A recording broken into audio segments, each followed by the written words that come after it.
Hello बच्चा जी, कैसे हो आप सब लोग। इस वीडियो के अंदर मैं आप लोगों को बहुत ही शॉकिंग चीज बताने वाली हूँ जो खासकर बच्चे रिजल्ट के टाइम पर नोटिस करते हैं। बट मैं वो चीज अभी आपको बताने वाली हूँ जो आपकी असेसमेंट रहेगी ना बच्चे, जो रेगुलर से अगर आप बिलोंग कर रहे हैं तो आपकी असेसमेंट जो है वो थोड़ा सा स्कूल के ऊपर डिपेंड होती है, आपकी परफॉर्मेंस के ऊपर डिपेंड होती है, आपका जो बिहेवियर होता है एंड योर मैनर्स ऑफ पूरा का पूरा जो लेटेस्ट ईयर है जो आपने निकाला है लास्ट ईयर, उसके ऊपर आपकी असेसमेंट टीचर लगाती है। और मैक्सिमम स्टूडेंट्स की जो असेसमेंट होती है रेगुलर वालों की वो 17, 18, 19, 20 इसकी अप्रॉक्सी लगती है। But if we talk about open category, private candidate और सीटीपी कैंडिडेट्स, तो उनकी असेसमेंट आपका फाइनल जो आपका मेन एग्जाम में जितने मार्क्स आएंगे ना, जितना परसेंट आप थ्योरी में अचीव करोगे उतनी परसेंट ही आपकी मेन एग्जाम में असेसमेंट में लगेगी 20 में से। ठीक है, बच्चों को बहुत ज्यादा पिछली बार भी कंफ्यूजन हुआ था, इस बार भी है, और थोड़ा सा कहीं ना कहीं की नाइंसाफी ही रहती है क्योंकि आप लोगों को मार्क्स जो है वो पिछले उनके पास कोई बेस नहीं होता, तो इसलिए वो एक इस तरीके से रूल अपनाते हैं बोर्ड वाले कि आपकी असेसमेंट इसी बेस पर लगेगी। तो आपका थ्योरी में जो है वो अच्छा नंबर लाना बहुत ज्यादा जरूरी है बच्चों, अदरवाइज आप लोग जो है वो थोड़ा सा आपकी दिमाग की खपाई हो सकती है, असेसमेंट कम लगेगी तो ऑफ कोर्स आपकी परसेंटेज जो है वो गिर सकती है। ठीक है, so this is most important thing.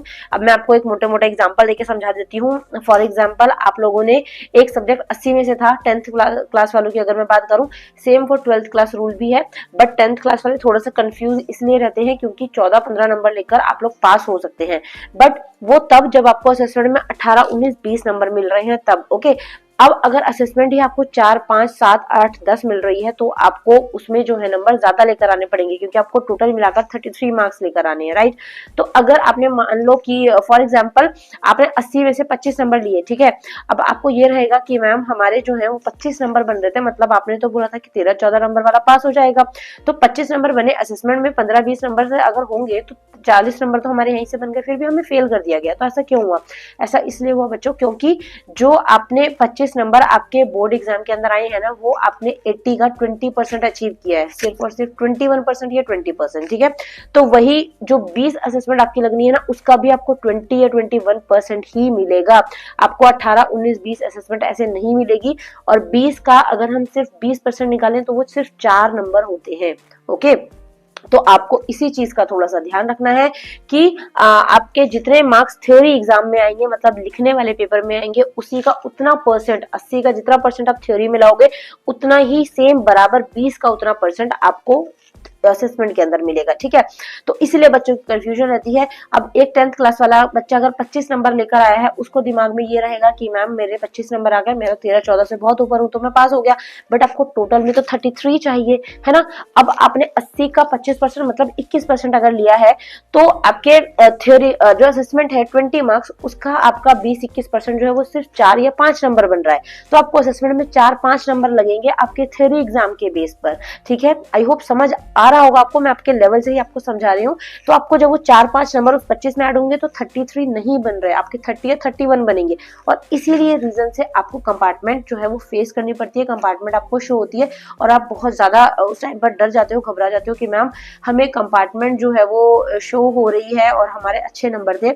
इसलिए बहुत सारे बच्चों ने मुझे कमेंट भी किया था कि मैम हम लोगों ने बहुत अच्छा पेपर करके आए थे और देखो 25, 27, 28 नंबर जो है बन रहे हैं, बट वो आपको असेसमेंट मिलाकर 33 पूरे नहीं बन रहे होते, इस वजह से आपकी जो है कंपार्टमेंट आ जाती है। तो इस चीज का आपको ध्यान रखना है। और 12th वालों के लिए तो थोड़ा सा ज्यादा ही इंपॉर्टेंट है क्योंकि आपको 33% जो है वो अलग अलग अचीव करना है। ठीक है, तो आपको ध्यान में क्या रखना होगा कि आपको 27 मार्क्स 80 में से अलग लेकर आने हैं और असेसमेंट का 33% अलग लेकर आना है। तो इसलिए टोटल मिलाकर आपका 33 वाला रोल 10th वाला आपके पास नहीं है, आपको दोनों का 33% लेकर आना ही है।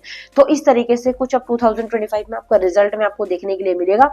तो ध्यान से चीजों को समझना और कोशिश करना, जो चीज मैंने आपको बताई है वो माइंड में रखो, उसी हिसाब से प्रिपरेशन करना। क्योंकि क्या होता है ना, देखो अभी हम मजे में हैं, बट जब रिजल्ट आता है, जब हम लोगों के सामने रिजल्ट का सरफेस आता है, हम देखते हैं उसको और वहां पर कंपार्टमेंट या रीअपियर लिखा होता है, जो जमीन मतलब खिसकती है ना, पैरों के नीचे से वो फीलिंग पता नहीं अभी तुम लोगों ने ली है कि नहीं, बट अगर कंपार्टमेंट स्टूडेंट हो तो ले रखी होगी। तो बहुत ज्यादा दिमाग खराब होता है, घर वालों से, बाहर वालों से, पड़ोसियों से, अड़ोसियों से, दोस्तों से, सबसे लेक्चर सुनने को मिलते हैं। लेक्चर क्या, बेइज्जती फील होती है ना। तो इसलिए इस चीज का थोड़ा सा ध्यान रख लेना, प्रिपरेशन करते रहो। कोई डाउट आता है तो आप बता सकते हैं, मुझे डिस्कस कर सकते हैं मुझसे, और इंस्टाग्राम हो, कमेंट सेक्शन हो, कहीं पर भी आप मुझसे बात कर सकते हैं, ठीक है। बस मेहनत करते रहिए, फोन छोड़ना है, एंटरटेनमेंट नहीं करना, घूमना फिरना नहीं, उसके लिए कुछ भी मैं कभी मना नहीं करती हूँ, आप लोग सब चीजें करिए, बट एक जो प्रॉपर मैनेजमेंट होती है, प्रॉपर टाइम टेबल होता है, वो चीज इंपॉर्टेंट है। ओके, पढ़ने का टाइम पर सिर्फ पढ़ाई, मौज मस्ती के टाइम पर मौज मस्ती, बस ये है कि पढ़ने वाला रेशियो थोड़ा सा ज्यादा कर दो, because final exams are near. Okay, so उस चीज का आपको थोड़ा सा ध्यान रखना है।